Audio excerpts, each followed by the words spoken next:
ममता बनर्जी और केंद्र सरकार में सीधी सीधी टकराव की स्थिति आ गई है। और यह स्थिति इसलिए आई है क्योंकि अभी हाल ही में केंद्र सरकार ने बीएसएफ को लेकर एक कानून बनाया था और जिसको दोनों सदनों से पास कर दिया गया कि बीएसएफ का अब अधिकार क्षेत्र बॉर्डर एरिया से 50 किलोमीटर अंदर तक होगा।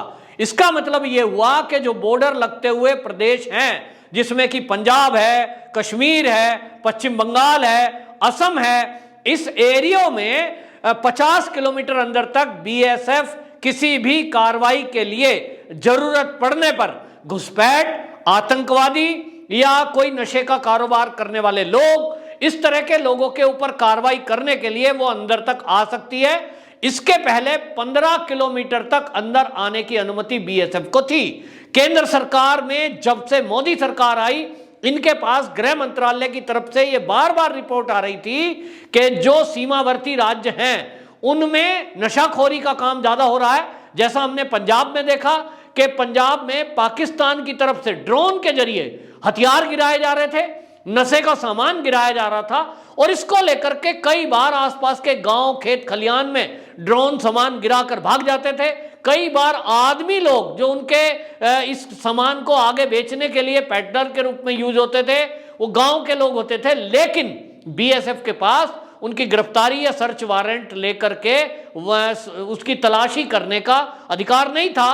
और पुलिस थाने में पहले लोकल जाना होता था, उसके बाद बीएसएफ छानबीन कर सकती थी। और इसमें देखने में कई बार ये आया कि लोकल पुलिस इन स्मगलरों से मिल जाती थी और जिसके कारण बीएसएफ घर में तलाशी लेने आ रही है, इसकी सूचना पहले ही अपराधियों तक पहुंच जाती थी, जिसके कारण घुसपैठिए या अपराधी बीएसएफ की गिरफ्त में नहीं आते थे।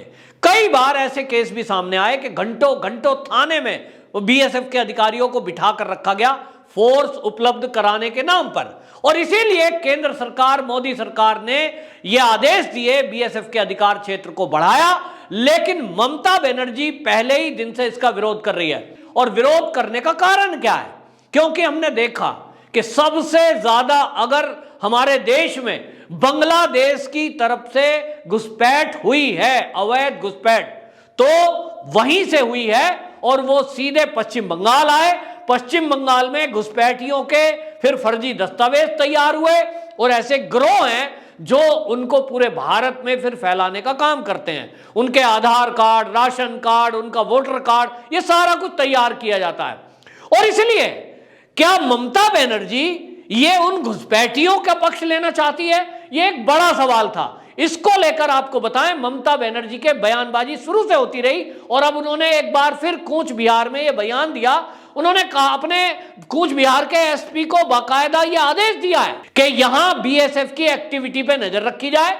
बीएसएफ अगर किसी पर कार्रवाई करती है, किसी का सर्च करती है, खोजबीन करती है, तो इन पर नजर रखी जाए। और आरोप लगाया, जो बहुत गंभीर बात है, इन्होंने आरोप लगाया कि बीएसएफ के अधिकारी गो तस्करी के नाम पर, घुसपैठ के नाम पर लोगों को मारकर बॉर्डर के दूसरी तरफ फेंक देते हैं।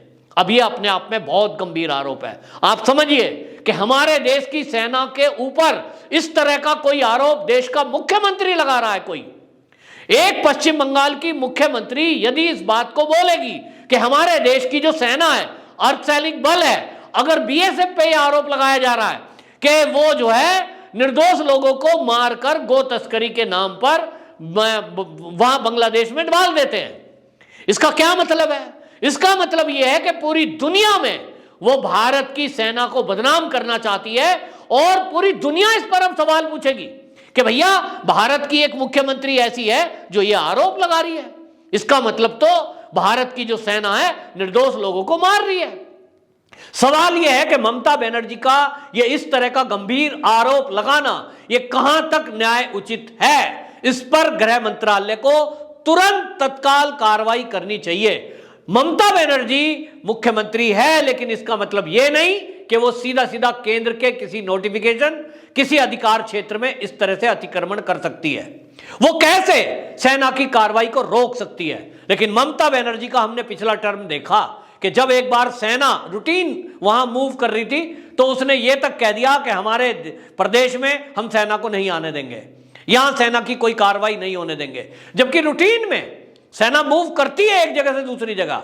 लेकिन तब भी बखेड़ा खड़ा किया गया था यह कहकर के कि जो मोदी सरकार है मेरे विरुद्ध राष्ट्रपति शासन लगाने की कार्रवाई कर रही है, यहां सेना को अधिकार क्षेत्र में दखल दिया जा रहा है। तो अब जबकि सीधे सीधे ममता बनर्जी ने बीएसएफ पर आरोप लगाए हैं कि गो तस्करी के नाम पर, घुसपैठ के नाम पर बीएसएफ निर्दोष लोगों के खिलाफ कार्रवाई कर रही है, यहां तक कि मारने तक का आरोप लगाया है। ऐसे में पुलिस को जो आदेश दिया गया है कि वो बीएसएफ को घुसने ना दे, कार्रवाई ना करने दे, ये सीधा सीधा टकराव है और ये सेना के काम में दखल है। अब इसका मतलब ये हुआ कि केंद्र सरकार के पास अब कोई रास्ता बचा नहीं है, क्योंकि वो बीजेपी के कार्यकर्ताओं को मारे, टीएमसी के लोग, पुलिस कार्रवाई ना करे, वहां राष्ट्रपति शासन लगाने की मांग हुई है, होती रही है। जिस तरह की हिंसा, आगाजनी, बलात्कार पश्चिम बंगाल में हुए, हर बार बीजेपी के कार्यकर्ताओं ने, बल्कि पूरे देश की जनता ने यह कहा कि पश्चिम बंगाल के हालात खराब हैं, वहां राष्ट्रपति शासन लगाया जाए। लेकिन मोदी सरकार ने पश्चिम बंगाल में राष्ट्रपति शासन नहीं लगाया। क्यों? उनको लगता था कि कानून की प्रक्रिया से हम इन समस्याओं का समाधान करेंगे। तो मानवाधिकार आयोग को भेजा, महिला आयोग की टीम गई, अल्पसंख्यक आयोग की टीम गई, केंद्रीय सीबीआई वहां पे गई, ढाक के 3 पात। नतीजा क्या हुआ? कुछ लोग, मुट्ठी भर लोग जेल के अंदर बंद हुए, कुछ लोग तो उसमें छूट कर भी आ गए। तो जनता कहती है कि राष्ट्रपति शासन नहीं लगा रहे, मोदी जी चाहते हैं कानून व्यवस्था के हिसाब से काम करें। लेकिन अब जो ममता बनर्जी ने बीएसएफ पर सवाल उठाए हैं और जैसा उन्होंने पुलिस को आदेश दिया है कि बीएसएफ की एक्टिविटी पे नजर रखी जाए और उनको हमारे अधिकार क्षेत्र में ना आने दिया जाए, ये सीधा टकराव है।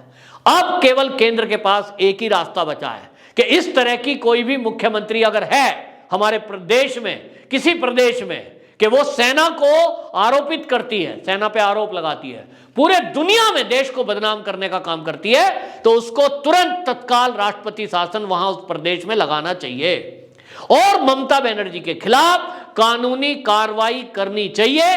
क्योंकि जो एलिगेशन लगाया है ये सेना के विरुद्ध लगाया है, बीएसएफ के अधिकारी या अमित शाह जी, इस पर तत्काल एक एफआईआर दर्ज कराएं और ममता बनर्जी के खिलाफ कार्रवाई होनी चाहिए। क्योंकि कोई यदि किसी व्यक्ति के या संस्थान के खिलाफ मर्डर तक का केस क्या झूठा आरोप लगा रहा है कि निर्दोषों को मारा जा रहा है, यह एक नैरेटिव सेट करने का काम है, लेकिन देश को बदनाम करने का काम भी है।